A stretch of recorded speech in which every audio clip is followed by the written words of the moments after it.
এই কয়েকদিন গরু মাংস খেতে খেতে একদম অস্থির হয়ে গেছি। এমনি তো গরম, তার মধ্যে গরু মাংস খেলে আরও বেশি গরম লাগে। বৃষ্টিও কোথাও যেন উধাও হয়ে গেছে, মাঝে মধ্যে একটু আসে আবার চলে যায়। যা হোক, আজকে ঠান্ডা কিছু তৈরি করব, একদম নর্মাল কিছু রান্না করব দুপুরের জন্য। এই তো আমি ডাল ধুয়ে নিলাম ভালো করে, এখন এগুলাকে ধুয়ে ভালো করে পেঁয়াজ কাঁচামরিচ দিয়ে রান্না করে নেব।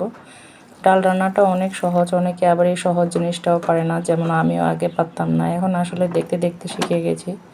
এখন এখানে কলার চাটনি করব, কলা সিদ্ধ করতে দিয়ে দিলাম। কলা সিদ্ধ করতে গেলে কেন জানি কালো হয়ে যায়, আসলে কষগুলো ছাড়ে। যাদের পেটের সমস্যা তারা একটু বেশি করে কলা খেতে পারেন, যেমন আমিও খাই। আমার ডালগুলো রান্না হয়ে গেছে, এখন এগুলোতে আমি বাগার দিয়ে দিব। ডাল বাগার দেওয়ার সময় খুব সুন্দর একটা স্মেল আসে। তো এইখানে আমি কলাগুলো সেদ্ধ করে নিলাম, এখন একটু চামচ দিয়ে ঠেলতে নিচ্ছি। এগুলো গরম ধরা যাচ্ছে না, চামচ কাঁটা চামচ দিয়ে আসলে অনেক কাজ করা যায়।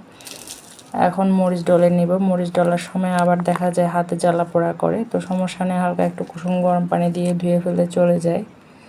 তো এখন এগুলাকে ভালো করে আমি কষলিয়ে নিলাম, সাথে একটু সরিষার তেলও দিয়ে দিলাম। সরিষার তেল না হলে আসলে কোনো ভর্তাই জমে না। মাঝে মধ্যে একটু ডাল ভর্তা খাওয়াই যায়, এতে খুব ভালো লাগে। আমার এখানে ডালগুলো রান্না করা প্রায় শেষ। আমার কাছে ঘন ডাল খেতে খুবই ভালো লাগে, তো পাতলা ডালটা আমার তেমন ভালো লাগে না। সাথে একটা ডিমও ফ্রাই করে নিলাম। এই ছিল দুপুরের আয়োজন। আল্লাহ হাফেজ।